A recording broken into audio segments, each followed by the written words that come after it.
Hai semua. Hai semua. Saya Umi. Ini siapa? Aida. Okey. Hari ini Umi nak bagi tahu tips-tips ataupun cara untuk lulus di dalam ujian komputer. Kalau kamu pernah ambil KPP1 sebelum ini, masa KPP1 kamu ada diberi buku panduan jawapan dan soalan ujian komputer.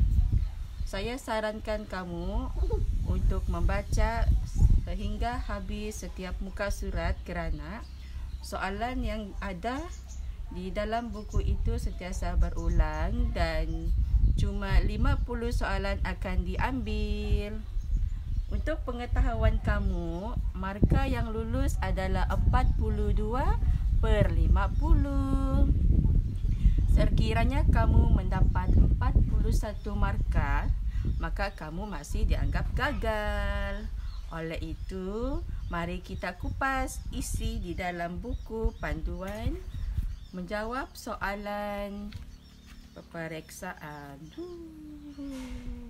Menduduki ujian komputer merupakan perkara kedua selepas berjaya mengikuti ceramah KPP1. Markah yang lulus untuk ujian komputer adalah 42/50.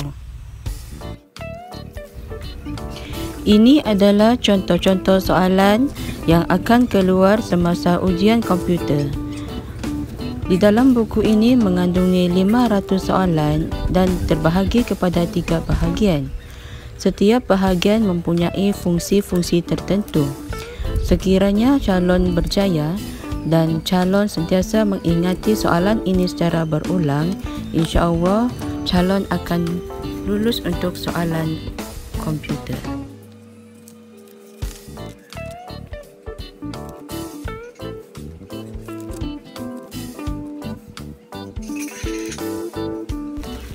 Bahagian-bahagian yang terkandung di dalam buku ini adalah seperti berikut. Ujian buta warna. Jarak penglihatan yang sesuai adalah 75 cm. Ujian ini merupakan prasyarat bagi menduduki ujian memandu yang seterusnya. Jika calon gagal menjawab 3 soalan yang ditunjukkan, calon dinasihatkan berjumpa dengan doktor mata bagi mendapatkan pengesahan lanjut mengenai status panca indera penglihatan. Dalam kategori ini, jika calon gagal menjawab semua soalan huruf, nombor dan warna yang ditunjukkan, calon juga dinasihatkan untuk berjumpa dengan doktor mata. Bahagian A. Dalam bahagian ini, calon dikehendaki untuk mengenali tanda-tanda isyarat yang selalu diguna pakai di atas jalan raya. Antara soalan yang sering ditanya adalah seperti berikut. Tanda isyarat lalu lintas di setiap perhentian, pembinaan, kawasan sekolah, hospital, bandar, kawasan jalan sedang dibaiki, lintasan kereta api, lampu isyarat dan kawasan yang biasa kita lihat. Soalan untuk bahagian ini memang sangat mudah dan sangat senang. Kenapa saya berkata begitu? Apabila kita selalu berada di atas jalan raya, kita sentiasa memerhatikan setiap simbol-simbol isyarat yang dipasang oleh pihak tertentu. Bagi yang akan menduduki peperiksaan bahagian ini, pastikan kamu membaca buku rujukan yang diberikan dan cuba aplikasikannya sekiranya kamu berada di atas jalan raya. InsyaAllah, kamu akan lulus dengan mudah untuk bahagian ini. Bahagian B. Dalam bahagian ini, sekiranya calon tidak faham dan tidak fokus, calon memang mudah keliru. Pendekatan memberi laluan kepada kenderaan lain dalam keadaan ini terutamanya di persimpangan dan roundabout sering menyebabkan calon gagal menjawab soalan yang diberikan. Oleh itu, saya sarankan setiap calon perlu peka dan cuba sentiasa memerhatikan kejadian yang berlaku apabila berada di persimpangan atau di roundabout bagi memudahkan calon menjawab soalan bagi kategori ini.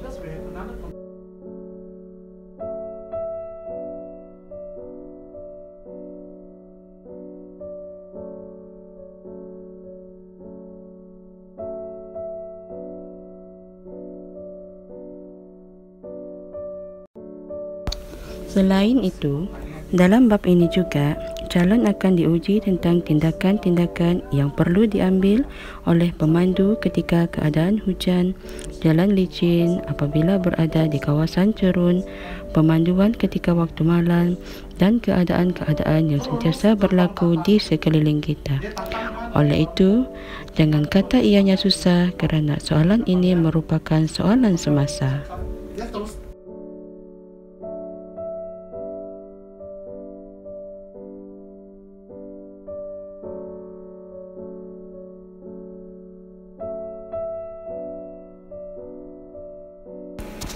Bahagian C. Bahagian ini tertumpu kepada sistem kejarah, di mana setiap pemandu-pemandu yang melakukan kesalahan akan ditolak merit-demerit ataupun digantung lesen. Kebanyakan calon-calon yang telah mengambil ujian komputer diharapkan supaya kamu fokus dan teliti dengan setiap sistem-sistem kejarah yang dilaksanakan oleh pihak kerajaan.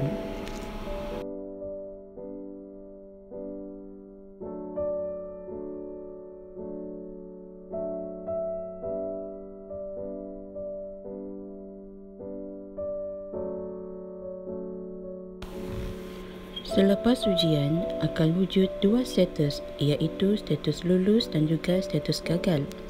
Bagi calon yang gagal, anda digalakkan untuk mengulangi semula ujian tersebut. Bagi calon yang mendapat status lulus, anda digalakkan untuk membuat lesen L. Bagaimana untuk membuat lesen L? Kita jumpa di next video. Jangan lupa subscribe, like dan share ilmu ini ya.